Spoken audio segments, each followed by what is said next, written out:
Assalamualaikum warahmatullahi wabarakatuh.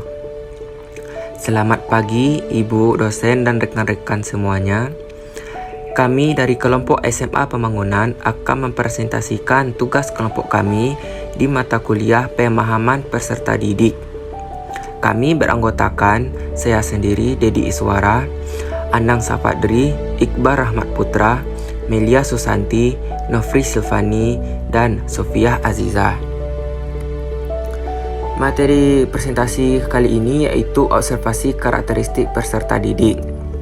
Aspek yang diobservasi yang pertama yaitu budaya sekolah. Apakah suasana sekolah mendukung pembelajaran dan interaksi yang optimal? Berdasarkan hasil observasi kami, sekolah mendukung proses pembelajaran dengan fasilitas atau sarana prasarana yang lengkap dan lingkungan belajar yang aman, seperti tersedianya proyektor di setiap kelas untuk mendukung proses pembelajaran, dan lingkungan sekolah dan lingkungan kelas yang nyaman seperti fasilitas kelas yang premium.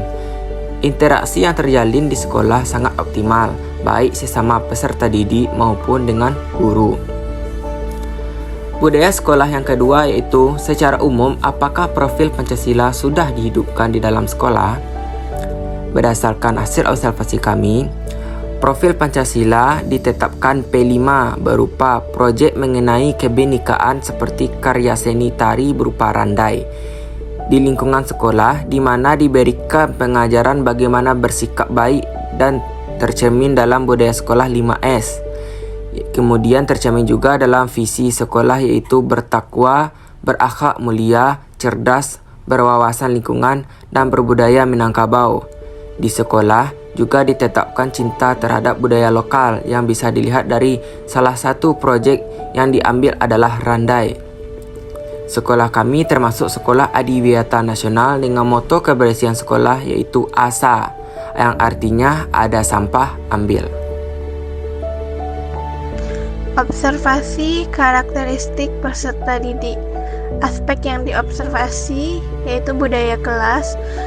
Yang pertama, bagaimana guru dan peserta didik melakukan kesepakatan di kelas. Yang kedua, bagaimana guru menekankan nilai-nilai profil pelajar Pancasila kepada peserta didik. Untuk hasil observasinya, yang pertama, guru telah menerapkan kesepakatan dengan siswa di kelas berupa siswa yang datang terlambat akan belajar di lantai kelas selama proses pembelajaran berlangsung. Yang kedua, guru menekankan nilai-nilai profil pelajar Pancasila atau P5 dengan memberikan pengajaran untuk berperilaku baik, yakni dengan membudayakan 5S, yaitu senyum, salam, sapa, sopan, dan santun di lingkungan sekolah maupun dalam pembelajaran. Sebelum pembelajaran dimulai, siswa diwajibkan untuk membaca surah pendek, Asmaul Husna, dan doa belajar. Nah, selanjutnya aspek yang diobservasi yaitu keterlibatan peserta didik. Keterlibatan peserta didik ini ada beberapa pertanyaan. Yang pertama yaitu apakah peserta didik terlibat aktif selama pembelajaran berlangsung? Dalam bentuk apa saja keterlibatan peserta didik dalam pembelajaran ini? Nah, sebagian besar peserta didik yang aktif dan beberapa yang kurang aktif dalam pembelajaran karena adanya pengaruh dari temannya. Keterlibatan peserta didik bisa dilihat dari respon siswa terhadap stimulus yang diberikan oleh guru, kemudian diskusi presentasi hasil kerja kelompok. Yang kedua yaitu jika iya, bagaimana guru memotivasi peserta didik untuk terlibat dalam pembelajaran. Nah, guru memotivasi peserta didik dengan bertanya bagaimana kondisi peserta didik dan memberikan arahan untuk kedepannya. Menyediakan media dan metode berguna untuk membangkitkan motivasi peserta didik dalam belajar. Jika tidak, mengapa peserta didik tidak termotivasi dalam pembelajaran? Peserta didik yang kurang termotivasi karena kurang menyukai materi dalam pembelajaran atau materi pembelajaran kurang menarik. Selanjutnya, apakah Anda menangkap antusiasme belajar dari para peserta didik? Ada beberapa peserta didik yang memiliki antusias dalam belajar yang tinggi, namun juga ada beberapa yang acuh dan kurang antusias dalam belajar. dibuktikan ada peserta didik yang membuka HP ketika guru menjelaskan materi, ada yang tidur dan ada yang asik dengan dirinya sendiri. Peserta didik yang aktif bisa dilihat dari respon yang diberikan ketika guru memberikan stimulus, kemudian keikutsertaannya dalam diskusi dan tanya jawab. Pertanyaan selanjutnya yaitu apakah peserta didik aktif merespon pertanyaan guru selama pelajaran berlangsung. Nah, peserta didik merespon pertanyaan guru baik itu pertanyaan tematik sebagai salah satu langkah awal dilakukan guru untuk kembali materi yang lalu maupun pertanyaan terkait materi yang diajarkan. Baiklah, selanjutnya yaitu keempat, mengenai identifikasi kesiapan siswa.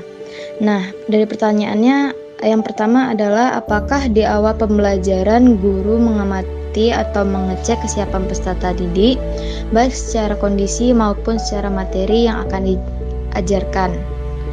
Dari hasil observasi yaitu ya, guru mengecek kondisi kelas sebelum pembelajaran dimulai seperti melihat di sekitar meja ada sampah atau kurang rapi, dan guru mengecek kondisi peserta didik dengan bertanya langsung bagaimana kabar hari ini. Guru juga mereview materi lalu sebagai bentuk untuk upaya mengingat dan mengkaitkan dengan materi yang akan dipelajari. Yang kedua, apa yang dilakukan oleh guru saat mengetahui bahwa kompetensi awal peserta didik beragam? Dari hasil observasi, guru memberikan pertanyaan tematik, kemudian siswa diminta untuk menganalisis dari pertanyaan tersebut. Guru menyajikan sebuah gambar, dan dari gambar itu siswa diminta untuk menganalisis apa yang ada pada gambar tersebut. Dan yang ketiga, bagaimana guru mendampingi setiap peserta didik agar mencapai tujuan pembelajaran? Hasil observasinya yaitu guru memberikan penjelasan awal untuk peserta didik bisa mengingat dan memahami materi yang akan dibahas pada materi. Guru juga memberikan bahan berupa modul agar peserta didik bisa membaca. Guru mendampingi peserta didik untuk belajar mandiri dengan memberikan kesempatan kepada peserta didik untuk mencari referensi dari berbagai macam sumber. Dan kemudian guru memberikan tambahan materi dan mengomentari hasil dari diskusi peserta didik.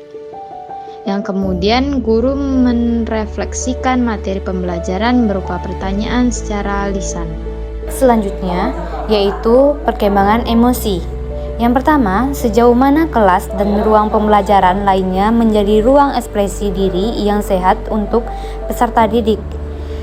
Ruang kelas telah memberikan peserta didik untuk mengekspresikan diri melalui ide atau gagasan-gagasan seperti gambar yang ada di dinding kelas sesuai materi pembelajaran. Yang kedua, bagaimana guru merespon peserta didik yang belum bisa mengekspresikan diri dengan tepat. Guru memberikan arahan dan meningkatkan kepada peserta didik bahwa aspek yang dinilai oleh guru bukan hanya benar atau salah, namun proses pembelajaran berani menyampaikan pendapat dan gagasan-gagasannya. Yang keenam, perkembangan sosial.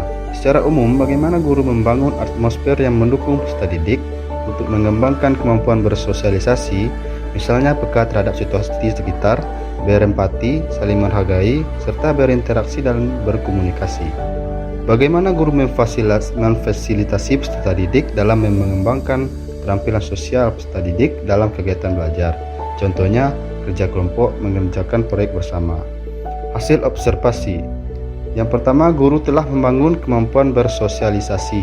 Bisa dilihat dari guru yang mengembagi peserta didik ke dalam kelompok belajar.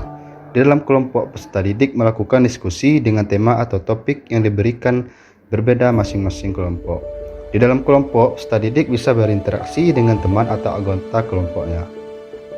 Yang kedua, guru memfasilitasi peserta didik dalam kelompok dengan memberikan bahan berupa LKPD dan buku paket kurikulum Merdeka yang dibagikan di dalam grup WhatsApp. Kemudian guru membagi topik atau tema kepada kelompok. Aspek yang diobservasi yang ketujuh yaitu perkembangan moral spiritual. Apa saja yang dilakukan guru dalam membangun nilai-nilai integritas dan spiritual peserta didik?